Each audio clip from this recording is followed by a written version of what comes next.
Hi. Hi, how are you? Oh my God. Karen Allen, your movie. Okay. Oh my God. A tree, a rock, a cloud. It's amazing. Thank you so much. I love the black and white in the whole movie. What is the reason for doing the black and white film? There were really two things that inspired it. One was that I felt um, it would just set it into the period very easily. I mean, it is such a vocabulary that I remember of that, a filmic vocabulary from that period of time. So I thought it would be a beautiful kind of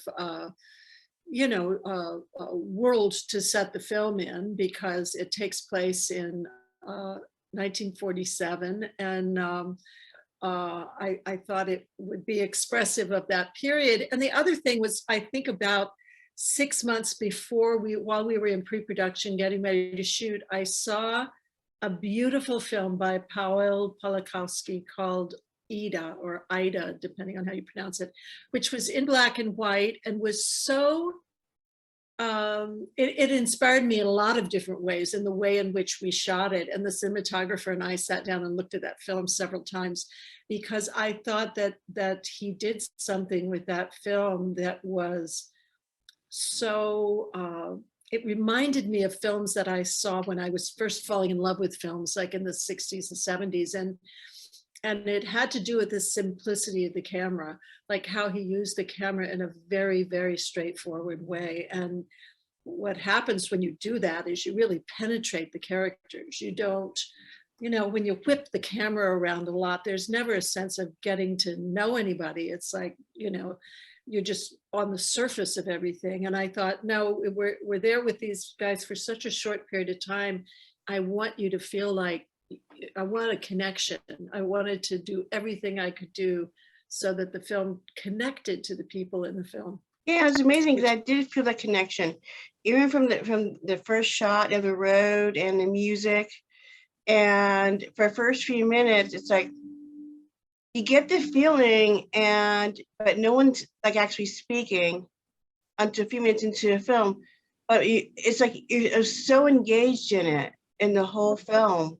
Thanks. That's great. Is this your first time directing? Well, I direct in the theater a lot, but it was my first film. Yeah, to direct Wow. film. Yeah. It's amazing. It was absolutely beautiful. I tell such a great story. I mean, Well, it's Carson McCullers' story. I can't take credit for the story, but I wanted to find a way to tell the story where it became very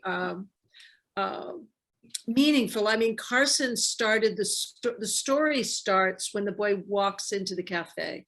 It starts as the door to the cafe opened, and I wanted to find an introduction for the boy so that we really had a little bit of a sense of who he is and why he might sit down with that man and listen to the man's story. So I wanted you to have this sense of him being a kind of sensitive, aware boy, perhaps kind of isolated in his world. And because a lot of times when we were talking about the film, doing the film, people would say, in this day and age, it's hard to watch that interaction between them and think, why doesn't he just leave? Why does the boy take the time to sit down and talk to him? So I wanted to try to help that along a bit.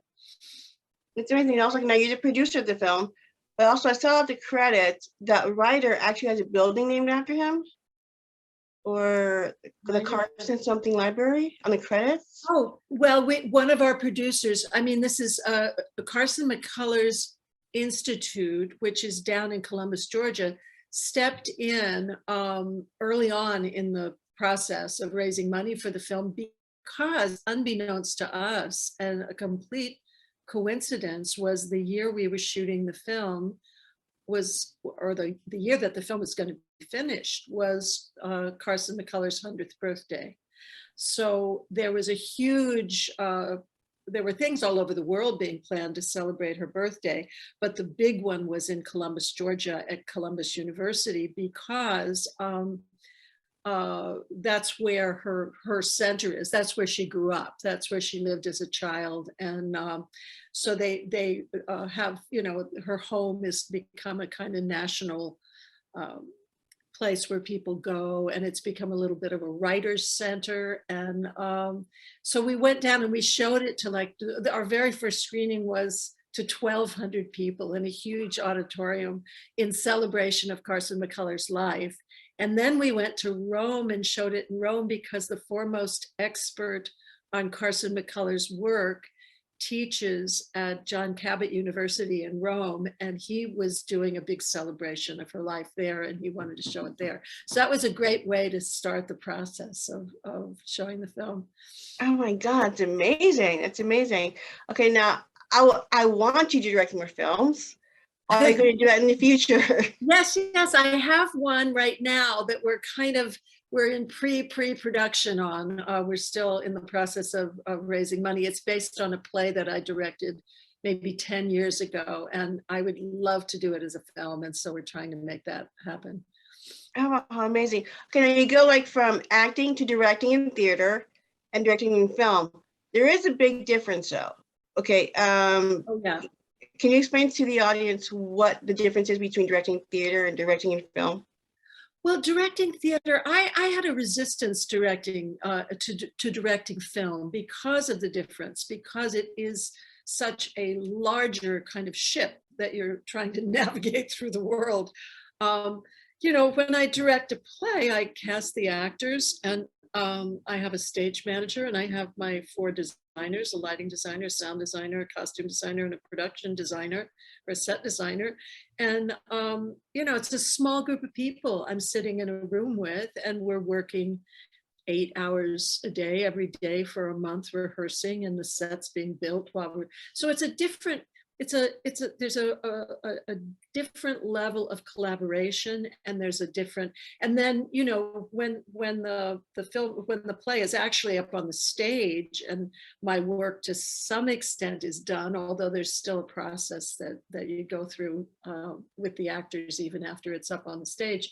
But you know, with film, it's a much larger group of people. There are many more people involved in making a film than there are and I feel, as much as I've worked most of my life in film, there's a lot of elements of filmmaking that as an actor, you're never a part of. I mean, I've never worked on sound editing.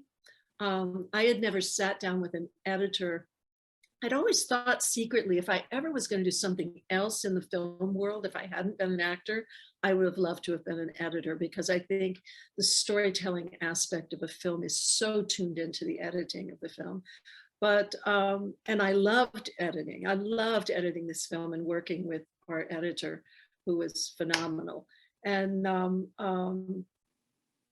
you know, but there's just a lot of pieces, and it takes up a lot more time. I mean, when I direct a play, at the most, I'm engaged. You know, I do a lot of research and work on the play before I even meet with the actors. But you know, it's a 7-8 week commitment. Tree Rocket Cloud took 3 years of my time. Isn't that amazing? It's a little half-an-hour film, but it took us a long time to do all the pre-production, to find the locations, to raise the money to do it, to pull together the cast and the crew that were going to do it. And then then we shot it, and then it had to be edited, and they had the color correction and the sound. And so that was still, you know, that all got stretched out into about 1.5 years. And then we tried to, you know, put it into film festivals, and we got into maybe 30 different film festivals, and we traveled all over the world, really taking the film out there and letting, you know, getting it out for people to see. And it was a very satisfying experience, but it's a big chunk of your life, you know. And I did other things. I acted in a film in the midst of all of that, which kind of made everything stretch out a bit. But, you know, it's a whole different feeling. I mean, the actual process of shooting it, I think we shot the film in 10 days or something. So it was very quick. Yeah. Oh my God. Yeah. That's amazing, because it's so well put together, you know, and only 10 days? Yeah, and that's long for a short film. I mean, I think our original schedule was 7 days, and then we had a bit of a disaster. The camera malfunctioned, and we found out after the fact that we lost our entire first day of shooting. So we had to go back and shoot the first day at the end of the film, which actually turned out to be a great thing because everybody's always a little nervous the first day. And I think we actually got better performances from the actors by reshooting, because the young man, Jackson Smith, who he'd never been on film before in his life. So, you know, I think he was a little nervous that first day. And by the end of it, when we went back and shot the first day again, he had kind of very much settled into and was feeling very at home on the set, just in, you know, the 7 days we were shooting. So, and then we went back and shot another day because I made a couple of mistakes. I thought that I wanted to end the film in a certain way, and I was wrong. And so we went back and we went back to a location that had already been shut down completely, and had to figure out a way to kind of fake it to reduce a little bit of what we had done. No, we can't tell at all that you faked it. And Jackson, he is being such an innocence. He is extraordinary, isn't he? It's kind of amazing to think that in this day and age where we feel like kids lose their innocence at a very early age, you know, he had that kind of quality of presence and of being, you know, able to just be, you know. I think kids are they're so tuned into all of their devices and stuff that they have this kind of almost nervous energy all the time. And he was great. I mean, sometimes, you know, he was also a kid. He was 12. So sometimes he would just get up and go and run. I mean, he's a pretty extraordinary young man. He does parkour, so he can throw himself all over the place off of, you know, huge high things and do flips. And so he was out doing a lot of those kind of things in between shots. Okay, the other actor, I works at the diner. Yes, fantastic. James McMenamin. Yes, he is. Yeah. I directed him in 2 plays before, so I knew him quite well as an actor and just love him. He's wonderful. Yeah, like the way you have him just like bring in like the sarcasm in between, man who tells a story. Yeah. Jeff DeMunn. Yeah, and it's just amazing, you know, the way that comes in. And Jeff was so interesting, you know, and he sort of like just ignores the other guy. And it was just like so great. You just brought it all together, which is so amazing. Yeah, well, they're 2 of my favorite actors. I've worked with Jeff also in the theater. I both have been on stage with him as an actor, but I'd also directed him in a play and known him for many, many years. And they're just 2 of my favorite actors. So that was the dream come true, was to be able to find time where I could get the 2 of them, because Jeff is on this show called Billions, and he's often very, very tied up. And James was just coming off of Orange is the New Black, and he was very tied up. And so I was constantly trying to juggle things so that we could do it at a time where they were both free. And that was a tricky part of it all as well. And Jackson, we had to get him, so we had to wait for him to finish his school year so he could do it as soon as he had finished. I think he was finishing 8th grade or something, if I remember, maybe 7th. My love and appreciation for Carson McCullers as a writer, I started to read her when I was probably in my late teens. I read The Heart is a Lonely Hunter first, and it is, if you've never read it or you read it when you were young, and it's a definite book to reread. She was an extraordinary person, and she had a kind of compassion and ability to appreciate people who were not in her world at all. She saw things that other people at her time were just closed off to. She wrote about things that almost seem incomprehensible when you try to appreciate the fact that She wrote Heart is a Lonely Hunter when she was maybe 21 or 22 years old, and, you know, became quite a celebrated writer by the time she was 23 or 24. She, Member of the Wedding was her second, ended up on Broadway. So I think, you know, another reason I really wanted to do this piece is I feel as though she had a short life and a relatively small body of work, but she's considered one of the masters of the 20th century. And in an odd sort of way, she's more appreciated in Japan and China and India and France and England than I think she is in the United States. So I thought, wouldn't it be fantastic to do something, you know, about, you know, that is a piece of Carson's work. She wrote this story when I think she was 25 years old.